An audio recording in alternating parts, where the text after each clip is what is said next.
नमस्कार, मी स्नेहा. आपण पाहताय साम टीव्ही. साम संजीवनी या आरोग्य विशेष कार्यक्रमामध्ये तुम्हा सगळ्यांचं स्वागत. मूळव्याध भगंदरवर अद्भुत ओझोन क्षारसूत्र चिकित्सा याविषयी आपण जाणून घेणार आहोत आणि त्यासाठी साम टीव्हीच्या स्टुडिओत आलेले आहेत ठाण्याच्या प्रसिद्ध अशा कलासिद्धी हॉस्पिटलचे डॉक्टर विवेक लोळगे. डॉक्टरांचं स्वागत करूया. डॉक्टर, स्वागत तुमचं. डॉक्टरांची थोडक्यात ओळख करून देते. डॉक्टर विवेक कृष्ण लोळगे यांना या क्षेत्रातल्या गेल्या 45 वर्षांहून अधिकचा अनुभव आहे. तसंच 45,000पेक्षाही जास्त मूळव्याध आणि भगंदरग्रस्त रुग्णांवर त्यांनी यशस्वीरित्या उपचार केलेले आहेत. मग देशविदेशातील अनेक रुग्ण त्यांच्याकडे नेहमीच येत असतात. श्रीलंका, लंडन, दुबई, नायजेरिया इत्यादी देशांमधून अनेक रुग्ण यांच्या मूळव्याधावर यशस्वीरित्या उपचार डॉक्टरांनी केलेले आहेत. तसंच इंडियन रेड क्रॉस सोसायटी ठाण्याचे ते चेअरमॅन आहेत. पोलीस रुग्णालयात ते सल्लागार डॉक्टर सुद्धा आहेत. तसंच ठाणे गौरव पुरस्कारांनी त्यांना सन्मानित करण्यात आलेलं आहे. विविध प्रतिष्ठित पुरस्कार त्यांना मिळालेले आहेत. वैद्यकीय क्षेत्रातल्या उत्कृष्ट सेवेसाठी डॉक्टर विवेक लोळगे यांना सागर मित्र पुरस्कार, तसंच जैन समाजाचा पुरस्कार, सुवर्ण समाजाकडनं महाराष्ट्रातला उत्कृष्ट शल्यचिकित्सक असा पुरस्कार त्यांना मिळालेला आहे. तसंच नुकतंच आत्मनिर्भर भारत या अवॉर्डनं सुद्धा त्यांचा सन्मान झालेला आहे, त्यांचा गौरव झालेला आहे. तसंच माजी राज्यपाल भगतसिंह कोश्यारी यांच्या हस्ते सुद्धा डॉक्टर विवेक यांचा सन्मान झालेला आहे. चला तर आता चर्चेला सुरुवात करूया आणि सगळ्यात आधी आपण जाणून घेणार आहोत मूळव्याध आणि भगंदर, मुळात या दोघांमध्ये फरक काय? डॉक्टर, काय मुळात फरक आहे या दोघांमध्ये? मूळव्याध आणि भगंदर लोकांना सगळ्यांना ते सारखंच वाटतं. गुदद्वाराजवळ झालेला आजार म्हणजे मूळव्याधच आहे. भगंदर जरी असला तरी मूळव्याध आहे म्हणून सांगतात. मूळव्याध म्हणजे मुळाच्या ठिकाणी आलेली व्याधी, म्हणजे गुदद्वाराच्या ठिकाणी आलेले मांसांकुर. ते मांसांकुर येतात त्याला आपण मूळव्याध म्हणतो, पाईल्स म्हणतो, बवासीर म्हणतो, आर्ष म्हणतो. हे वेगवेगळे शब्द आहेत. पण गुदद्वारातून येणारे मांसांकुर हे जे त्याचे वेगवेगळे प्रकार असतात. रक्ती मूळव्याध, सुकी मूळव्याध, बाहेर आलेले प्रोलॅप्स पाईल्स, असे वेगवेगळे प्रकार असतात.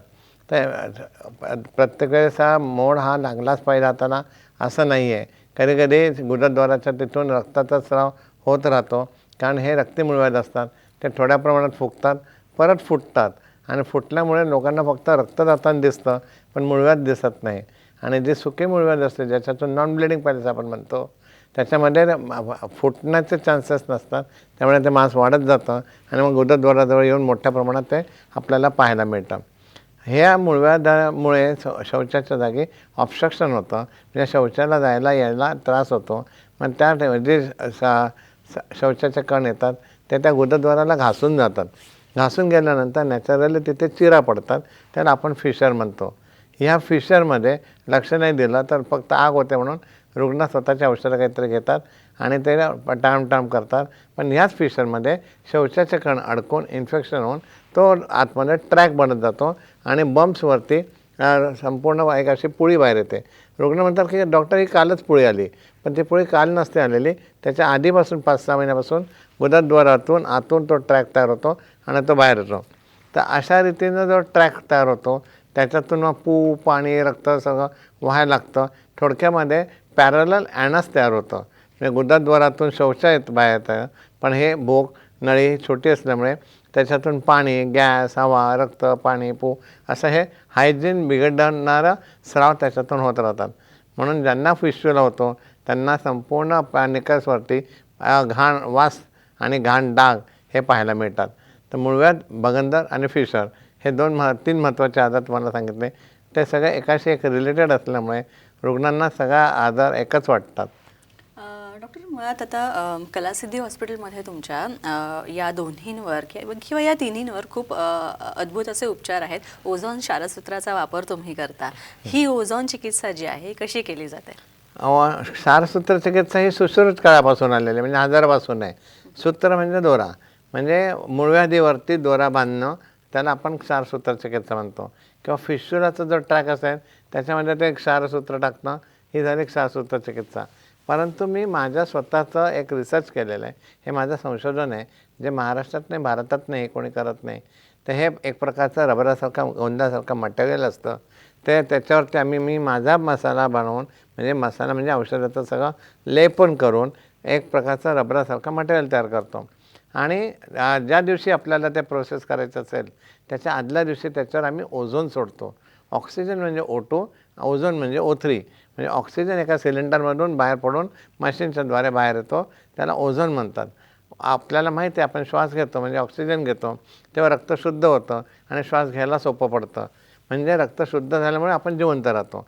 पण असंच ऑक्सिजनचा डबल पॉवर ओझोन जर आपण या क्षारसूत्रामध्ये वापरलं तर त्याची अँटीबायोटिक ॲक्टिव्हिटी अजून किती पटीने वाढते.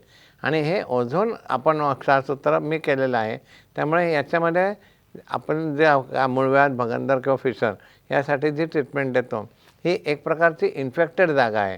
कंटिन्युअसली त्याच्यात शौचालय येणं, घाण येणं, पू येणं, आव पडणं हे सगळं त्याला सतत लागत असतं. आणि जे सर्जरीमध्ये जे स्टिचेस घालतात त्या स्टिचेस पिकण्याची भीती असते. आपल्या याच्यामध्ये हा सर्जरी न करता मूळव्याधीचे कोंब जे बाहेर आलेले आहेत त्याच्यावरती मी हे ओझोन क्षारसूत्र नुसतं चिकटवून ठेवतो.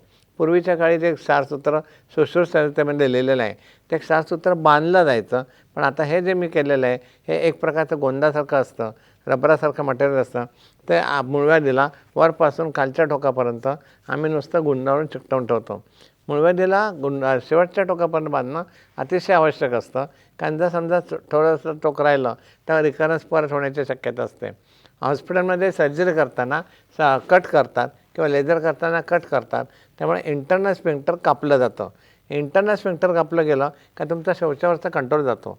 म्हणून शौचावरचा कंट्रोल जाऊ नये म्हणून चांगला सर्जन शेवटच्या टोकापर्यंत पाईल्स कापत नाही, थोडंसं अंतर ठेवून मग त्याच्यावरती लेझर केलं जातं किंवा सर्जरी केली जाते. पण हे जे छोटंसं टोक ठेवतो त्यामुळे एक तर रिकरन्स होतो आणि जर टोक नाही ठेवायचं म्हटलं तर कंट्रोल जातो. म्हणजे दोनपैकी एक कोणत्या तरी आजाराला रुग्णाला सामोरं जावं लागतं. परंतु मी जे क्षारसूत्र बांधतो हे टोकापर्यंत चिकटवायचं असतं, कारण मला कुठेही कात्री किंवा ब्लेड किंवा लेझरने कापायचं नसतं. त्यामुळे इंटरनल स्फिंक्टर, इंटरनल रिंग कापली जाण्याची भीती आपल्या प्रोसेसमध्ये नाही. आणि इंटरनल स्फिंक्टर कापला जात नाही, त्याचबरोबर आपण शेवटच्या टोकापर्यंत करतो. त्यामुळे माझ्या ह्या ओझोन क्षारसूत्र चिकित्सेमध्ये मूळव्याधीचा परत रिकरन्स होणं स्वप्नात पण शक्य नाही होणार. तशाच प्रकारे हेच ओझोन क्षारसूत्र आपण फिस्च्युलामध्ये पण वापरतो. फिस्च्युलामध्ये मी आत्ताच तुम्हाला सांगितलं की गुदद्वाराच्या आतून ट्रॅक तयार होतो आणि बम्प्सवरती तो बाहेर भोक येतं. तर ह्या होलमध्ये सर्जन ह्या होलपासून त्या इंटरनल ओपनिंगपर्यंत ते कापू शकत नाहीत, कारण समजा इंटरनल टोकापर्यंत जर सर्जनने ते सर्जरी केली आणि कट घेतले तर इंटरनल स्फिंक्टर कापलं जाण्याची परत भीती असते. त्याप्रमाणे आपल्याला जसे ओठ आहेत याला ओरल लिप्स म्हणतात, तसे ॲनल लिप्स पण असतात. गुदोष्ठ म्हणतो आपण मराठीमध्ये. तर हे गुदोष्ठ गुदोष्ठाच्या आतून फिस्च्युलाचा ट्रॅक गेलेला असतो. त्यामुळे जर संपूर्ण जर ते कापायचं म्हटलं कोणत्याही सर्जनला तर ते कापायचं म्हटलं तर गुदोष्ठ कापले जातील. गुदोष्ठ कापले गेले का तशीचा कंट्रोल जाईल. आणि ते होऊ नये म्हणून जो सर्जन जो आहे जो इन्सिजन घेतो तो असा न घेता उभा आडवा घेतो. म्हणजे इकडचा आतमधला जो ॲनसमधला छोटासा पार्ट सर्जनच्या त्याच्यामध्ये ठेवून देतो आणि वरती तो कट घेतो, बाजूने खरवडतो, स्क्रॅप करतो, डेड टिश्यू काढतो. ही झाली सर्जरीची प्रक्रिया. पण या सर्जरीच्या प्रक्रियेमध्ये छोटासा पार्ट फिस्च्युलाचा आतमध्ये राहिला त्यामुळे परत रिकरन्स होतो. आणि महत्त्वाची गोष्ट की पाईल्स मी आत्ता सांगितलं, पाईल्स नंतर फिशर नंतर फिस्च्युला होतो. पण हे दोन्ही ऑपरेशन जर आपण एका वेळेला केलं तरच आपल्याला परमनंट रिझल्ट मिळू शकतो. परंतु पाईल्स म्हणजे रक्तवाहिनीवर आलेले फुगे, त्याला मूळव्याध म्हणतो आपण. आणि फिस्च्युला म्हणजे ट्रॅक तयार झालेला आहे ज्याच्यामध्ये डेड टिश्यू, पस, बॅक्टेरिया हे सगळं मौजूद असतं.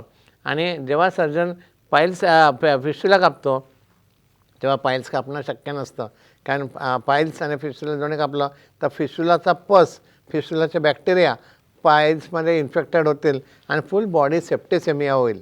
म्हणून पाईल्स फिस्च्युला दोन्ही सर्जरी करणं म्हणजे कापणं कोणत्याही सर्जनला शक्य नाही. मग सर्जरीमध्ये जर शक्य नाही ते आपण आयुर्वेदामध्ये शक्य करून दाखवतो, कारण आपण फिस्च्युलाच्या ट्रॅकमध्ये हा क्षारसूत्र ओझोनचं घालतो. त्याच वेळेला पाईल्सचे जे कोंब आहेत त्याच्यावरतीही मी हे ओझोनचे क्षारसूत्र चिकटवून ठेवतो. म्हणजे त्याच वेळेला ओझोनचं क्षारसूत्र चिकटल्यामुळे हे पाईल्स आपोआप आकसतात, सुकतात आणि गळून पडतात. म्हणजे पाईल्सचा बिमोड झाला त्याच वेळेला आपण फिस्च्युला पण टाकलेलं आहे, क्षारसूत्र टाकलं आहे. त्यामुळे फिस्च्युलाचा ट्रॅक गुदोष्ठापासून आतमधून गेलेले आहेत आणि तो संपूर्ण स्क्रॅप करून हा जो आपण जे ओझोन वापरलेला आहे त्याच्या ओझोनचा आतमधला अँटीबायोटिक ॲक्टिव्हिटी चालू होते आणि पाण्यात सब्जा टाकल्यावर जसा फुगतो तसा हा दोरा फुगतो. आणि हा फुगून आतमधला स्क्रॅप करतो. फिस्टुलाचा जो ट्रॅक आहे त्याच्यामध्ये डेड टिश्यू, घाण, पू, बॅक्टेरिया हा सगळं स्क्रॅप करायचं, संपूर्ण त्याच्यातल्या बॅक्टेरिया किल करायचं.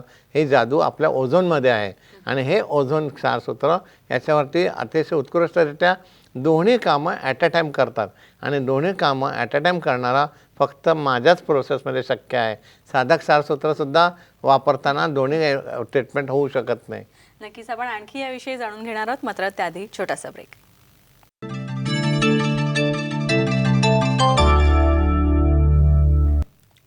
ब्रेकनंतर साम संजीवनीमध्ये आपलं स्वागत. डॉक्टर, बऱ्याचदा दुर्लक्षामुळे का होईना किंवा संकोची स्वभावामुळे का होईना एक प्रकारे दुर्लक्ष पण होतं आणि लाजसुद्धा वाटते की आपण कसं सांगावं की आपल्याला ही समस्या आहे, आणि त्यामुळे बऱ्याचदा गुंतागुंतसुद्धा निर्माण होते.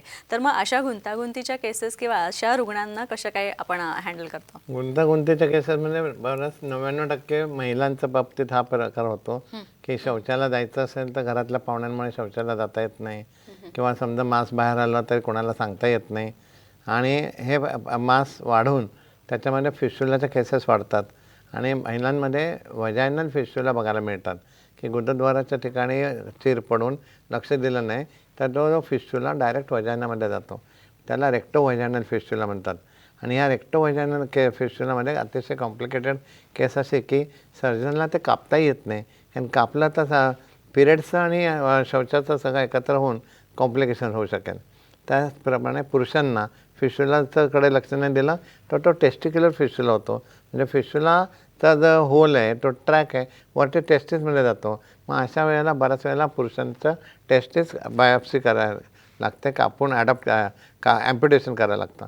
तर ही कॉम्प्लिकेटेड केस व्हायच्या आधी आपण फिस्टुला थोडी जरी झाली तर लक्ष दिलं तर ते जास्ती बरं पडतं. कॉम्प्लिकेटेड केसेस फिस्टुलामध्ये होतात का? कारण बऱ्याच वेळेला फिस्टुलाचे वेगवेगळे प्रकार आहेत. मी आत्ता सांगितलं टेस्टिक्युलर फिस्टुला, वजायनल फिस्टुला, आणि सगळ्यात बेकार पायलोनिडल सायनस. पायलोनिडल सायनस म्हणजे पाठीच्या मणक्यामध्ये केसाचे पुंजके, ज्यांना पाठीवर ज्यांना जास्त केस असतात, विशेष करून पुरुषांना, आणि ह्या केसांच्या पुंजके छोटी पुळी झाली तर केस वाकडे होऊन त्या पुळीमध्ये अडकून बसतात आणि ती पुळी कधीही बरी होत नाही. मग तो फिस्टुलाचा ट्रॅक पाठीच्या मणक्यातून ॲनसपर्यंत पोचतो. आणि मग ह्या केसमध्ये कितीही कापलं तर केस परत त्याच्यात अडकलेलाच असतो. त्यामुळे फिस्टुला ऑपरेट करून करून ग्राफ्टिंग करूनसुद्धा परत ते फिस्टुलाचा तसंच रिकरन्स आपल्याला बघायला मिळतो. मग अशा वेळेला केसाचे पुंजके सगळे, जेव्हा मी फिस्टुलाचा याच्यामध्ये पायलोनिडल सायनसमध्ये क्षारसूत्र इन्सर्ट करतो तेव्हा त्याच्यातून केसाचे पुंजके निघतात. पण ते पुंजके निघाल्यानंतर आपण जे क्षारसूत्र टाकतो त्याच्यामध्ये कटिंग आणि हिलिंग, म्हणजे तिकडचा जो भाग जो ट्रॅक झालेला आहे, डेड टिश्यू झालेला आहे, नेक्रोज झालेला आहे, तो आपण स्क्रॅप करून आपल्या ओझोनच्यामुळे ती जखम भरवतो. पण म्हणजे कुठे ग्राफ्टिंग न करता, कुठेही स्टिचेस न घेता या पायलोनिडल सायनसमध्ये या ओझोन क्षारसूत्राचा जादूसारखे इलाज होतो. त्याचप्रकारे जसं महिलांना वजायनल फिस्टुला झाला, रेक्टो वजायनल, तर रेक्टो वजायनलमध्ये सुद्धा हे क्षारसूत्र टाकून वजायना आणि रेक्टम ओपन होत नाही, म्हणजे ॲनस एकत्र होत नाही, पण ते हळूहळू कटिंग होत जातं. एका ठिकाणी कट होतं, एका ठिकाणी भरतं, त्यामुळे दोन्ही भाग ओपन होत नाही. सेम प्रोसेस टेस्टिक्युलर फिस्टुलामध्ये आपण जेव्हा ओझोन क्षारसूत्र टाकतो त्यावेळेला टेस्टिस ज्यांना ॲम्प्यूट करायला सांगितल्यात, काढून टाकायला सांगितल्यात, त्यांच्या टेस्टिससुद्धा आपण वाचवलेल्या आहेत. कारण ह्या ओझोनचा जो इफेक्ट आहे हे संपूर्ण अँटीसेप्टिक ॲक्टिव्हिटी आहे. या ओझोनमुळे सडलेले पाय, डायबेटिक फूडसुद्धा आम्ही बरे करू शकतो. मग ह्या फिस्टुलाला तर काय छोटीशी गोष्ट आहे. कॉम्प्लिकेटेड केसेसमध्ये पाईल्स संपूर्ण बाहेर आलेला आहे, प्रोलॅप्स झालेला आहे.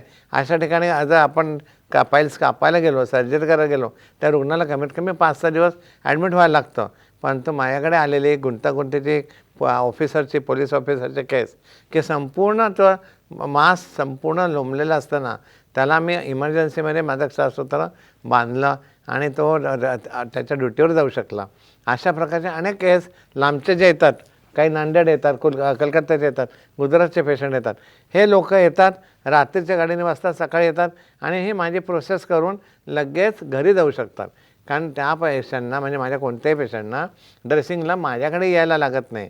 माझ्या प्रोसेसमध्ये रक्ताचा थेंबही जात नाही, सलाईनची बाटली लावायला वेळ जात नाही, रक्ताची बाटली लावायची गरज नसते आणि हा रुग्ण सकाळी आला का दुपारी चालत घरी जातो आणि ड्रेसिंगला गरज नसल्यामुळे 8 दिवसांनी, 10 दिवसांनी, 15 दिवसांनी त्याच्या सोयीप्रमाणे येतो.